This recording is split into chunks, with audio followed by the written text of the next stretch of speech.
Okay, so you guys drank, and then you've been sitting in a dark room with good internet. So what I'd really love is just for everyone to stand up for 2 seconds, shake it out a little bit so you're not asleep for my talk. So stand up, please. Shake it out. Taylor Swift, let's do it. Don't leave.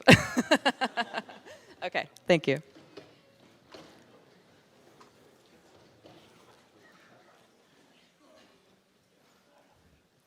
We've had so many great presentations today. It's been so cool sitting in the audience. And I thought I could end the day by telling you a story. And it's a little bit of a personal story. So bear with me. It's the first time I've really told this story to an audience. So here we go. 4 years ago, I was a high-flying advertising brand strategist. I was working for all the right agencies, I was working on the right accounts, I was winning the right awards, and I was really rocking that advertising career path. And I think part of that was because I was such a yes girl. I said yes to just about anything. I would say yes to the next assignment, I would say yes to Saturday, I would say yes to Sunday, I would say yes to canceling dinner on my friends, I would say yes to the meeting in Brazil tomorrow. And I also applied this frenetic yesness to my social properties. So I would say yes to Twitter, and Foursquare, and Tumblr, and my blog, and Facebook. And I even went so far as to say yes to Google+. I was addicted. I was totally addicted to the rush. I was addicted to the career. I was addicted to the company that I was working for. And even though I got sick a lot, I always seemed to have some sort of low-grade infection. I always seemed to be the one that got food poisoning. I got adult chicken pox. I mean, who gets adult chicken pox, right? I still kept saying yes. Until one day. One day, I was sitting at my desk, and my Twitter feed was galloping on the screen in front of me, and I had stacks of research all around me, and my phone was pinging.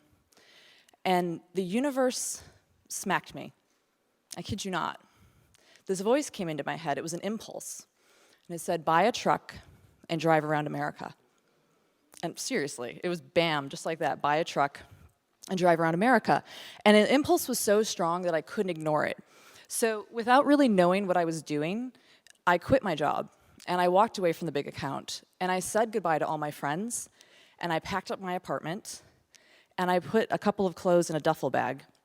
And I would lie at night in my bed, and I'd look at the ceiling, and I'd say to myself, what the hell am I doing? But still, even with that doubt and not knowing what was really going on, a month after the universe smacked me, I was cruising out of New York City up the FDR in my 1999 Ford F-150 pickup truck. And at that moment, there was no going back. When I tell people that I did this, I usually get the wow reaction. Wow, that is like so amazing. Wow, that is so brave. Wow, what a cool life. And you know what? It was pretty cool, I'm not gonna lie. It was cool. But I wanna be honest with you in a way that I couldn't be honest when I was actually going through it. The beginning of this adventure, especially in the beginning, it really sucked, okay? There was things that really sucked. Let's talk about what sucked. The first thing that sucked was that here I was, going off into the world, and what I had done is my life before this was a speeding freight train of a life. And I'd been living hard and fast in New York City. I'd never really been dealing with the emotions of what it meant to live in New York City. So all of a sudden, I had pulled the emergency brake on this crazy life. And you know what happened? Junk surfaced. Junk surfaced. And so what happened after that is I cried a lot. First 3 months, I was crying. I was crying very poetically in the desert, half naked, doing the beautiful whale like this. And then there were the moments that were a little more like white trash, hot mess, where I'm in aisle 6 of Walmart, and I'm breaking down and crying, and mothers are like pulling their children away, being like, get away from her. So yeah, that kind of sucked. That sucked. The second thing that sucked about my life on the road was that traveling alone can be really scary. Just about everyone in my life thought I was going to get killed, or at least seriously maimed. And part of this is that the media culture in the United States tells us that we're a country that's divided, that we all hate each other, and that if you leave your comfortable confines, you're gonna die. You're gonna die. Well, I just want to have a status update on that one. For the record, I didn't get killed. In fact, I didn't even get scratched. What I found was that people were so kind and so generous. I started to believe in people again. And I realized that if I opened myself up and I believed in people, that kindness and generosity flowed even more. And it was this amazing realization for me. But I didn't realize that right away. So I was kind of scared, and that kind of sucked in the beginning. The last thing that kind of sucked about this whole thing was that for the first time in my life, I had no path. And this career that I had built my entire identity around was totally gone. In New York, theoretically, I was somebody. Out on the road, I was nobody.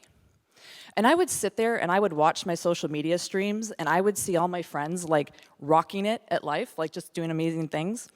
And then I would go look in the mirror and I would see that I was alone, I was dirty, and I was brushing my teeth in truck stop bathrooms.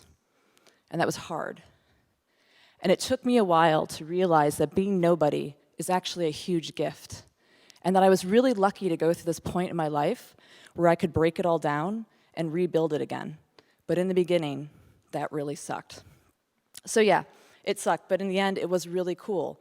And what was really cool was when I finally let go. I let go of the emotions that had been haunting me.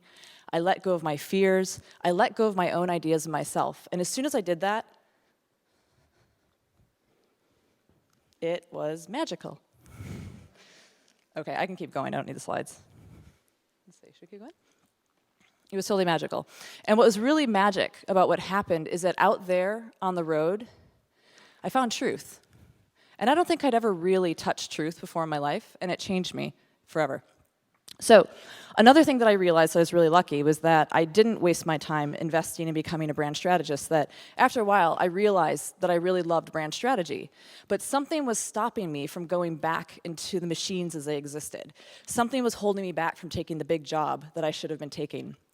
And I realized what it was as I was hiking through a field in Wyoming. It was really simple. It was creativity. I was supposedly working in these creative industries, and yet I hadn't felt that wonderful flow of creativity that you feel when you're 8 years old in years. And I was wondering, what's going on? Like, I'm working on some great stuff here.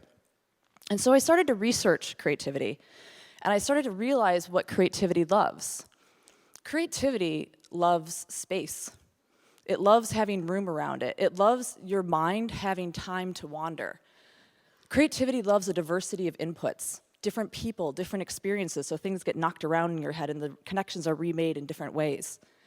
Creativity loves nature. It loves sleep. When's the last time I slept, right?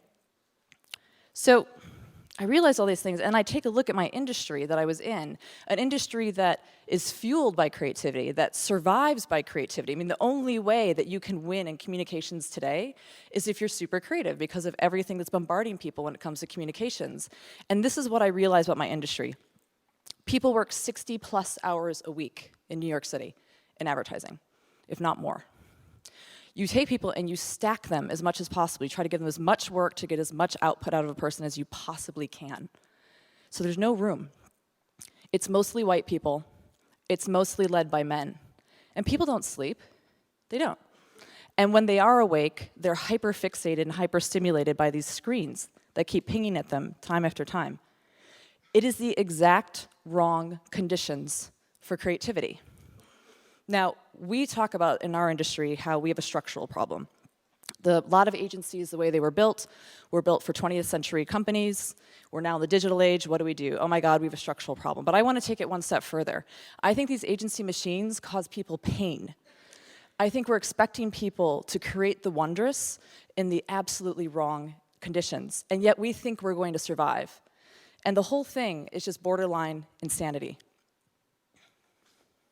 I'm really happy I get to put the clicker down. Okay, it's borderline insanity. So I did what I never, ever, ever, ever thought that I was going to do, ever. And I started my own company. It's called Wolf Wilhelmine. And Wolf and Wilhelmine, I'm the first one to admit that this is an experiment. I don't know what's going to happen. I really don't.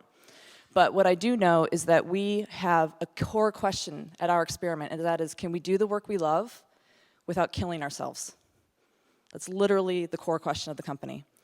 And to explore that question, we've set a brand purpose for ourselves, which is do great work, live great lives. And we try to live up to that purpose every single day. The way we try to honor that purpose is with three things: truth, bravery, and love. Can we be aware of our own truths? Can we be brave enough to build a company around it? And can we lead from a place of love? So my truth, as you might have guessed, is that I'm a big believer in creativity. So we do things at Wolf and Wilhelmine that some other people in the industry think are kind of crazy. We don't do AOR, because one thing that creativity loves is sharp challenges. Agency of record relationships, where you're tied to one client for 2 years and the deliverables are kind of amorphous, are problematic for people that work in agencies. Eventually, everyone behaves badly. I don't have set teams. I hire on a network of freelancers. We call them the Wolf Pack. And the Wolf Pack decides if they want to work with me or not. And they decide if they want to work with the conditions. And giving the creatives agency like that makes the work that much better. We're almost all women. Hell yeah. We hire a lot of brown people. We hire a lot of veterans. We work with people who are starting their own businesses and they like working with us, so that brings another great set of inputs. And a lot of the people I hire don't come from an advertising background. We try to leave work early. We don't have big shiny offices that we have to pay overhead for, and we take naps. In the middle of the day, if you walk into where we work, you will see people at 3 o'clock in the afternoon taking naps in my company. And it is awesome. Okay? My other truth is that I really love brand strategy. I do. And I think there's good brand strategy that is smart and linear and logical, but great brand strategy is a creative exercise. And great brand strategy is bold and daring and human and emotional, and you cannot create those things if you keep your people locked in the same places 99% of their time. It is just impossible. So we pulse our projects, so we take time off in between. We kind of kick people out. We're like, go do some stuff, come back. We need you to get new inputs into you, because that's the only way we can create great work. My final truth in all this is that I hate sweatshops, and I refuse to create another one. The instant we become a sweatshop, I close the doors. Close the doors. I've worked on a lot of different teams in my career, and I've worked on teams that are really aggressive, and people are yelling at each other, and people are always like trying to find out how you fucked up. And then I've worked on teams that are just as intense, but they're driven by love and respect. And I think love is actually really good business. The teams that I've worked on that are fueled by love and respect have always outperformed the hard-ass teams. Always. You get more out of people when you operate from a place of love, and the work is better. So in a weird way, I think love is actually good business. Because it all comes down to this. The life and the work are inextricably linked. And if you don't take care of one, the other one is absolutely going to suffer. So what does this have to do with this conference? I know this feels like more of an Oprah conference than a media conference, sorry. So this is what it has to do with it. I am so psyched to be alive right now. It is such a cool time. Like, we are right on the tip of this digital revolution. Holy hell, the world is changing in such amazing ways. And this is what I love about digital. Digital breaks it down. The traditional systems are disrupted, more people are empowered, and I'm gonna take it one step further. I think digital is a canvas. It's a canvas upon which our dreams can be reflected and that we can use to create our own dreams. So my hope is that actually the digital age is a human age. It's an age where if we take the time to understand ourselves, we have this amazing raw material to be able to make exactly the life that we want. You know, Wolf and Wilhelmine could have never existed 15 years ago. There's no way. We're too nomadic. We're too fluid of an organization, so some of our clients just wouldn't have understood us 15 years ago.